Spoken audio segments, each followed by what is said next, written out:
Hello friends, welcome to a new video of mine. If you guys are new here, hi, my name is Rachelle. I'm so glad you guys are joining us today. I don't know why, but in the last couple of months, there have been so many new releases. I don't know why, but I feel like just a bunch of authors decided to release their new book at the same time. So there are a lot of new release books that I want to read, but I just haven't got around to reading it yet. And that's why I thought it would just be fun to do a little reading vlog where I catch up on some new releases. I already have my first book picked out, and I think I'm gonna read Can't Get Enough by Kennedy Ryan. This is a romance. I absolutely love Kennedy Ryan's romances. I've read two of her books so far, and I love both of them, so I'm excited to read another one of her books. This one right here is part of a series. I think the series is called Skyland. I read the first book before I let go already. I read that like a couple months ago. I absolutely loved it. I haven't read the second book yet, but this right here is the third book. I believe all of her books in the series are standalone romances, so you can read them out of order if you wanted to, and I think I'm gonna do that because I don't own the second book yet, but I own this book. So we're gonna jump to this third book right now, and then I'm gonna read the second book at a later time. I believe this book was released early or mid-May, and I was actually sent this book by the publisher Hachette. So thank you, Hachette, for sending me this. I'm so excited to read it, so let's just get into it. Don't go to bed tonight,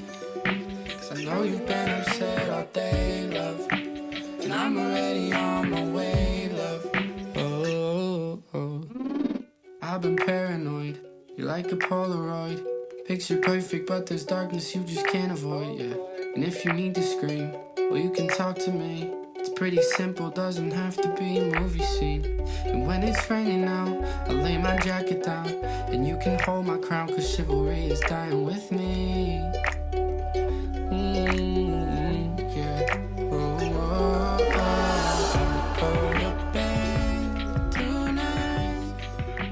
Okay friends, so I'm now about like 115 pages into this book, and we follow Hendrix, and she is struggling with her biggest challenge yet, and that is caring for her sick mother. But other than that, her life is quite fabulous because she started a venture capital fund, and she's also a talent manager in the entertainment industry, and she runs her own management firm. And because of her job, she gets to attend one of the most exclusive parties of the year as the +1 of Chapel, who is one of her clients. And at this party, that's when she meets Maverick, and he's this tech mogul who reached billionaire status when he sold his betting app called True Playas. From the first moment Hendrix and Maverick met, they instantly had this connection, and it wasn't like a romantic attraction or anything like that. They bonded over having common ground, and it's actually this life experience that only people who have gone through it can relate to it. And that's why I love Kennedy Ryan's romances so much. It's just the way she's able to bring in these real life scenarios into her stories, and it just makes the book feel so real, raw, and it's captivating. It just makes you really feel for the characters. Also, from what I've read so far, I definitely feel like this is going to be a slow burn romance because it seems like both Hendrix and Maverick are in a place where they need to be on their own for a while before jumping into a relationship. And even if they were to start something right now, it just wouldn't feel right, and it would definitely put them in a complicated situation, which I will not reveal to you what the situation is because that would be a spoiler, and I don't want to give you guys spoilers. So all I'm gonna say is that it's complicated. Actually, on the back of the book, they describe the situation as forbidden. So I'm excited to keep reading and see how the romance develops over time and just how they navigate through this complicated situation.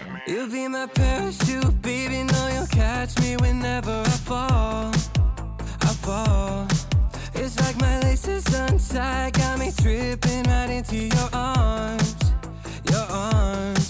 Headed straight down through the night clouds, so is my heart bounce 10,000 feet, but you're my parachute, baby, know you'll catch me whenever I fall. I know you got me, butterfly feeling, edge of a cliff. Hello friends, I am now 265 pages into this book, and it's safe to say that I am loving the story so far. I know I mentioned to you guys earlier that this is the third book in the series, but each of the books in the series are all standalones, but they're all interconnected. In this series, we have a group of 3 best friends, and each book features one of the best friends. And I absolutely love when romance series are like this, when they're all standalones but interconnected, because while we're reading one book, we get cameos of the characters from the other books. and it's just like them saying a little hello to us again after some time, and it just feels so wholesome reading these scenes, and it always just puts a smile on my face. I also love how this book is a dual POV story, so we get to dive deeper into the characters when we're reading from both Hendrix and Maverick's POVs. But because we go deeper into their character building, there's a lot of talk about their personal lives and their careers, and while I do love getting to know our characters a little bit better, there were a few moments early on while I was reading that I kept getting a little lost, and it's because both Maverick and Hendrix are entrepreneurs, and all the talk about their investments and their capital funds were confusing me a little bit, and it's because I don't know that much about that world. So I guess you can say it's a little bit subjective, because if you do know that world well, then it might make more sense for you than it did for me. I was just having a bit of a hard time wrapping my head around all the information that we were given. But that just makes me realize that this book is not only a romance. I would also say it definitely fits into the women's fiction genre, because the story is very character driven. We really do focus on the emotional journey of Hendrix and the relationship she has with her friends and family, and the challenges she experiences and the wins she gets in life.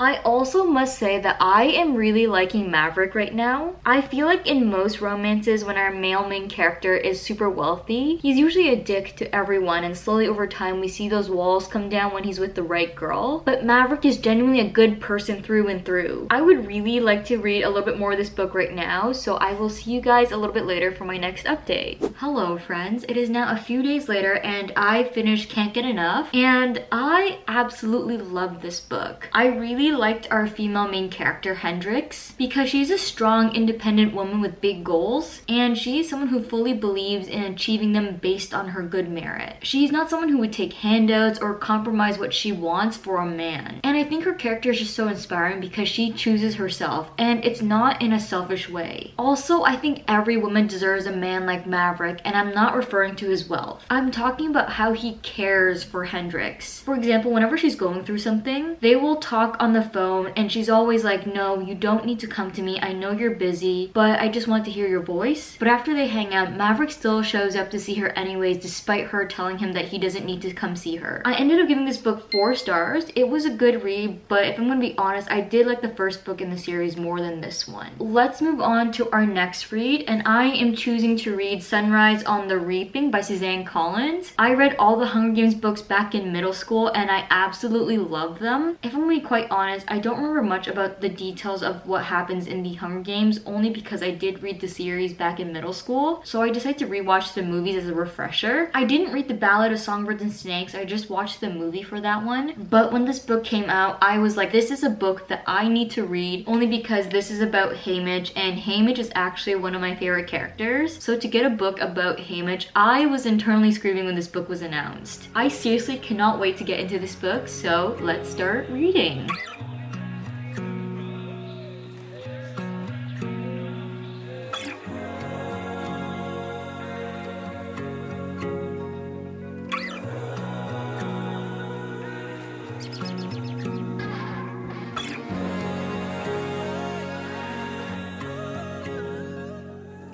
Hello friends, welcome to the next day. I am now 104 pages in, and the story starts off on Reaping Day on the 50th annual Hunger Games. It's also the second quarter quell, and in each quarter quell, the rules of the Hunger Games change a little bit, and for this year, twice as many tributes have been taken away from their homes. So instead of having 1 boy and 1 girl, there are 2 boys and 2 girls chosen from each district to participate in the Hunger Games. Haymitch is 16 years old, and all he wants is to make it through the day and then spend time with his girl. But unfortunately, his name gets called and he's torn apart from his family, and he quickly gets shuttled to the capital with 3 other District 12 tributes. One of them is like a little sister to him, another is an odds maker, and the last is the most stuck-up girl in town. The book already starts off sad, and I know it's only gonna get worse, but I'm really trying to think of happy thoughts right now. So I really like how in the beginning, before Haymitch gets on the train, we get to see some of the relationships he has with his family, friends, and just the people he interacts with in his community. So we get to meet Katniss's mother and father and Peeta's dad as teenagers. And since Katniss and Peeta are such beloved characters in the Hunger Games series, and obviously at this point in time they haven't been born yet, but to see their parents as children was just so heartwarming. And it also just makes everything we know about Katniss and Peeta make sense, because we get a glimpse of their parents' lives growing up, and obviously they pass certain things down to their children. I'm also glad that I decided to rewatch Catching Fire before starting this book. It was just a necessary refresher because some of the characters in Catching Fire actually appear in this book. Hello friends, it's now the next day and I thought I would give you guys a little update. I am now 218 pages into this book and I am loving every minute of it. This book definitely feels like a page turner, but I'm trying to read slow just so I can savor the story. I've just become so attached to Haymitch. He's outspoken, defiant, but he really cares about people. I can see why he connects so well to Katniss in the main trilogy. Young Haymitch and Katniss both just have so many similar traits. I'm also becoming really attached to the 3 other tributes of District 12.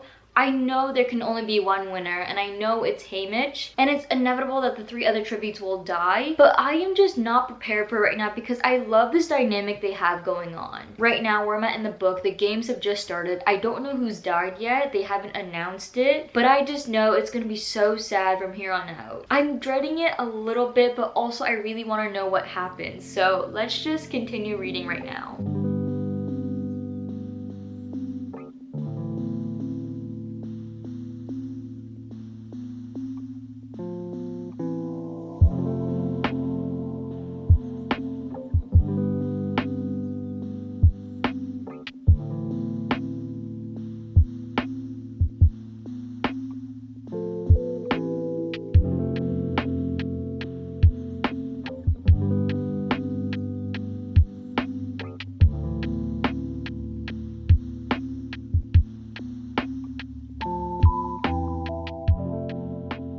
Guys, if Haymitch was a real person, I would want to give him a big hug. His story is just so heartbreaking. This book was actually such an amazing prequel. I also feel like reading this prequel now as an adult was the perfect time to read it because I feel like I was really able to reflect on the story and the characters. And I was able to make deeper connections between this prequel and the main trilogy that I probably wouldn't have been able to do as a teenager. Only because back then I feel like I was only reading for entertainment. I wasn't really sitting and letting the story just marinate in my head and just reflecting on it, if that makes any sense. So as I was reading this book, I was making all of these connections to the main trilogy, and I must say Suzanne Collins crafted this story beautifully. Every single piece of information we were given in this prequel aligns so well with what we were given in the main trilogy. There were no bumps or holes in the story that I noticed, and everything just felt so smooth. It was like she wrote this book at the same time as when she wrote the main trilogy. Like, can you believe Mockingjay was released in 2010? There's a 15-year difference between the release of Mockingjay and this book. So it's crazy to me how seamless the story felt. And I know Suzanne is the author and she should know the story better than anyone else, and I'm sure she also has a team to catch any mistakes. But at the end of the day, we're still human and mistakes happen, and I'd actually understand if there were some holes in the story just because this book came out so long after the main trilogy. But the fact that I didn't notice any issues, it's just a huge accomplishment for Suzanne Collins and her team. Something I really loved about this book was how Suzanne Collins included so many beloved characters from the main trilogy in this prequel. It just made the read so much more entertaining and engaging because we were getting a deeper dive into these characters and really getting to know them by reading about their younger self. It is time for me to tell you guys my rating of this book, and I am giving this book 5 stars. It is about time I have a 5-star read because this is my first of the year. I can't believe it took me this long to find a 5-star read, but this book really deserved it. I don't think I have anything negative to say about it. It was just absolutely perfect. I will recommend everyone to read this book, but I definitely think you should read the main trilogy first, or at least watch the main trilogy movies first. Only because I feel like if you do that, you'd be able to appreciate Haymitch's story so much more. This book has my entire heart. I love it so much, but I think we should move on to our next read. So I am thinking about picking up The Conditions of Will by Jessa Hastings. feelings. Oh, I also want to thank Bloom for sending me this book because this is an ARC, and I honestly did not think I was gonna get it. Like, when I got it in the mail, I was internally screaming. Except for this book, I have read every single one of Jessa's books. I've read the entire Magnolia Park series and I absolutely loved it. It's one of my favorite series, and I've also read Never. That book, I enjoyed it, but I didn't love it as much as I wanted to. It was just something about the writing style that put me off, and I didn't feel attached to any of the characters. So this being Jessa's latest book, I'm a little bit nervous to start it, only because if this book is written like the Magnolia Park series, I know I'm gonna absolutely love it, but if it's written like Never, I definitely don't think I'm gonna love it as much as I want to, so I don't know which way this book is gonna fall, but I think we just need to jump right in, start this book, and find out. I'm wearing your t-shirt, it smells like roses after rain. Thou a storm, I tried to flirt, but you mess with neurons in my brain. When I see you, it's like being struck by lightning. I'm giddy, I'm nervous, and it's honestly so frightening. Yeah, I have read all about it, but it's different living. Hello friends, it's now a new day and I realize I haven't updated you in a little bit about the conditions of will. So I am now on page 202. You know how I was worried that this book might be like Never? Well, turns out there was nothing to worry about because this book reads like a Magnolia Parks book. I started reading the first page and I was instantly hooked. Our main character in this one is Georgia, and she's basically an outcast. She's from this small town in South Carolina and her family is super conservative. They're also super religious, close-minded, and wealthy. She had this falling out with her family years ago, which made her relocate to London, England. One of her brothers, Oliver, also relocated to LA because he also had a falling out with the family for being gay and an alcoholic. But after finding out that their father passed away, they both returned to South Carolina for his funeral, and that's when Georgia meets Sam, who is her brother's AA sponsor, and they are instantly drawn together. And among all the drama and tension that comes with reuniting with your estranged family, she develops feelings for Sam, and she tries so hard not to act on him because he's here for Oliver and she doesn't want to hurt the only family that she's ever had. So her life is just complicated. I gotta say, I really like Georgia. I just love the confidence she has and just how outspoken she is. She has this crazy ability to read people, and she does that by reading their body language and their expressions. She's literally a professional lie detector because she's pretty much always right. And in this book, we're literally reading from her inner monologue, and just seeing how she analyzes people when they aren't giving her straight answers, I'm just like,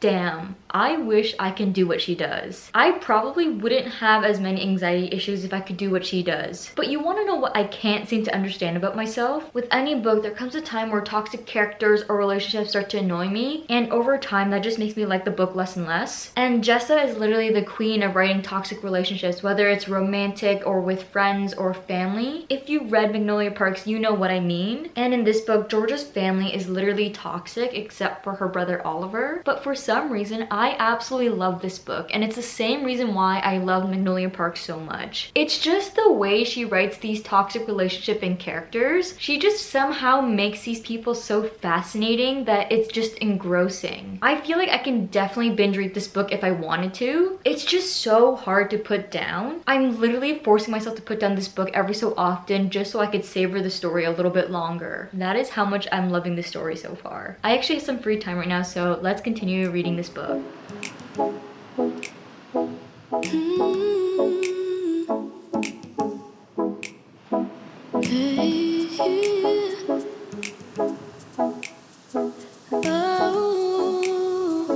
Hello friends, it is now 2 days later and I realized I've read so much of this book without giving you guys an update. I've just been so obsessed with this story that all I want to do is keep turning the page, and then eventually I forget to update you guys. But I'm now on page 381 and I really like reading about the family drama. It's so messy, but that's what makes it feel so real. It's just so interesting to see the complicated relationship Georgia has with her mom and each of her siblings from the start, and then see how these relationships change over time when certain certain things happen. I'm just curious to see how these relationships will change again when we reach the end of the book, because some big things have happened. In terms of character-driven stories, I feel like we're at that peak where you don't know if you can come back from, if you know what I mean. I also seriously love all the comparisons that Jessa makes in her writing to help you understand a certain feeling. The visuals she uses to describe these comparisons are just so clear that you get what she means. I can't remember which page this was on, but for example, there's a point where Georgia explains that for the past few years, despite being estranged from her family, her parents still sent her gifts like nice bags and belts, but Georgia never used them, and she explains that these items just kind of stay frozen in time in their dust bags at the back of her closet. And then she compares that to her relationship with her dad by saying that that's the same place her dad lives within her heart. She's basically comparing Georgia's feelings to these very mundane scenarios that probably most people have been in. I know I have for sure. And reading them just comes across differently, but in a good way. I wish I can just pick Jessa Hastings' brain. Like,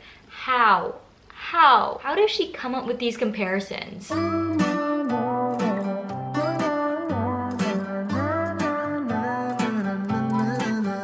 Pick a movie, I'll pick you up, we'll go eat sushi, or we'll go downtown. Okay, so I finished The Conditions of Will a little while ago, and honestly, I'm giving this 5 stars because this book deserves nothing less. I just really loved how character-driven the story was. Each of the characters just had their own flaws, loyalties, and aspects that defined who they were, and just to see them all coexist in the same place was very interesting to read about. I think I enjoyed the family drama more than the romance though. I really liked seeing how these characters processed and worked through all the new discoveries that were thrown at them. But that's not to say I didn't love the romance. I did. It was a really cute relationship. I love Sam and Georgia together, and it was definitely nice to see a relationship with healthy communication. But going back to why I like the family drama a little bit more than the romance, I just think the family dynamic was the main focus of this story, and the romance was just kind of a subplot. Jessa Hastings really did do it again though, because this book just became one of my all-time favorites. I think this story is gonna stay in my head for a really long time, and I think it's gonna be so difficult to pick up a new book. Let's do a quick little recap though. So you know I read The Conditions of Will and gave it 5 stars. We also read Sunrise on the Reaping, which is another 5-star read. And last but not least, we read Can't Get Enough, and I gave this book 4 stars. Overall, I definitely think this was a very successful reading vlog. We read 3 books, and I truly enjoyed all of them. Anyway though, that is all I have for you guys in this video. I hope you guys enjoyed it. Let me know if you have read any of these books and you want to share with me your thoughts on them. I would love to hear what you guys think. And before I go though, if you guys haven't already done so, be sure to give this video a thumbs up and subscribe to my channel, especially if you're interested in book content, because I post a lot of book content. So definitely subscribe because it's practically free entertainment. And with that, I will see you guys in my next video. Bye! Pull the key out the ignition. Run your mouth but I never listen. You hold me back, will never last. Keep talking all your shit. Wondering how all this started. You left me broken hearted. You flip my words, yeah, this love hurts. Keep talking all your shit.